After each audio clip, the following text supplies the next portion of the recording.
بسم اللہ الرحمن الرحیم۔ اکثر ہمیں سننے کو ملتا ہے کہ فلاں نے میرے ساتھ یہ کر دیا، میں اس کے ساتھ اچھا کرتا تھا لیکن بدلے میں اس نے میرے ساتھ یوں کیا، میں اس کے ساتھ ایسا تھا اس نے میرے ساتھ یوں کیا، میرے گھر والے مجھے نہیں پوچھتے، میرے دوست مجھے نہیں پوچھتے، سب تنہا چھوڑ گئے ہیں۔ تو ایک دن میں نے جب مریم علیہ السلام کا قصہ پڑھا نا تو مجھے ان کی برداشت پہ رشک آیا۔ پھر اسے اپنے اوپر سوچا کہ اگر یہ سب میرے ساتھ ہوتا تو پھر کیا ہوتا۔ آپ لوگ سوچ سکتے ہیں کہ جو حضرت مریم علیہ السلام پہ گزرا تو میرے رونگٹے کھڑے ہو گئے کہ جو لوگ ان کو باتیں کرتے تھے اگر میرے اوپر ہوتی تو کیا میں برداشت کر سکتی تھی۔ میں نے پھر آسیہ علیہ السلام کا قصہ پڑھا کہ جو کہ فرعون کی زوجیت میں تھی تو ان کے صبر پر رشک آیا۔ اگر آج ہماری کسی بہن کا شوہر انہیں کچھ کہہ دینا تو آسمان بول بول کر سر پر اٹھا لیتی ہیں۔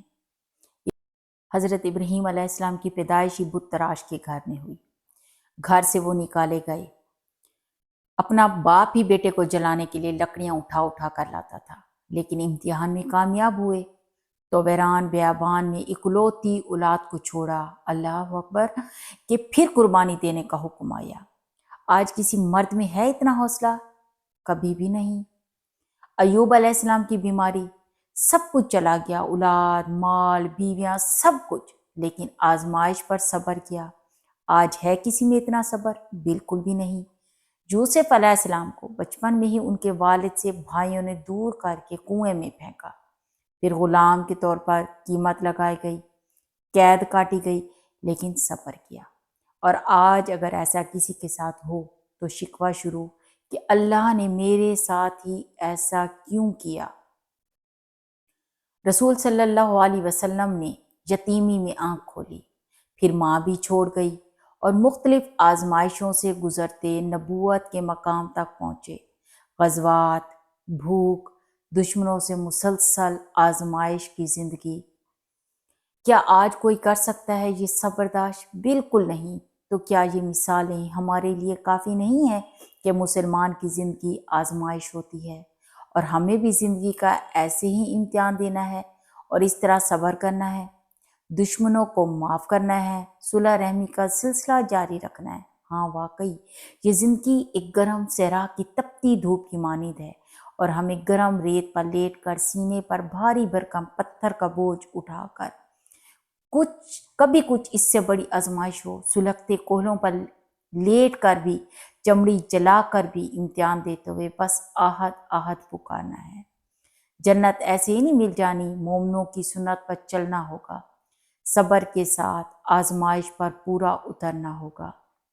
جانتے ہیں مومن کی زندگی کیا ہے؟ مومن کے لیے یہ دنیا محض ایک دھوکہ ہے، قید خانہ ہے، اور جو گناہ گار ہوتے ہیں نا ان کے لیے یہ آسانی ہوتی ہے یہاں پہ۔ تو کبھی آپ لوگوں نے سوچا ہے یہ دنیا ایک قید خانہ ہے اور اتنا خوبصورت ہے؟ جب ہم لوگ جنت کے مقیم ہوں گے تو وہ جنت کتنی خوبصورت ہوگی، یعنی جو ایک دھوکہ ہے دنیا وہ اتنی خوبصورت ہے تو جنت کتنی خوبصورت ہوگی۔ اللہ کے بندو، لوگوں کی پرواہ چھوڑ دو، لوگوں کو تو راضی کر کر کے بھی ہم تھک جائیں، لوگ پھر بھی راضی نہیں ہوتے۔ تو صرف اللہ سے لو لگائیں، صرف اللہ کی مانیں، اللہ کے حکم پر چلیں، پھر دیکھیں۔ اب موسٹلی لوگ کمنٹ کریں گے یہ تو انبیاء کرام تھے، تو کیا انبیاء کرام انسان نہیں تھے؟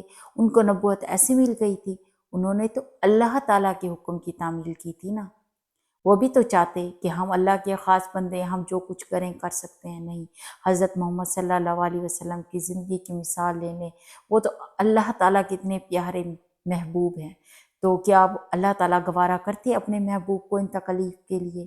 ہم تو گناہ گار لوگ ہیں، اگر کوئی تکلیف آ بھی جاتی ہے تو اس پہ صبر کریں، شکر کریں کہ اللہ تعالیٰ نے اس قابل تو سمجھا ہے آپ کو کہ آپ کو آزمائش میں ڈالا ہے۔ اللہ تعالیٰ سب کی مشکلات آسان کرے، آمین یا رب العالمین۔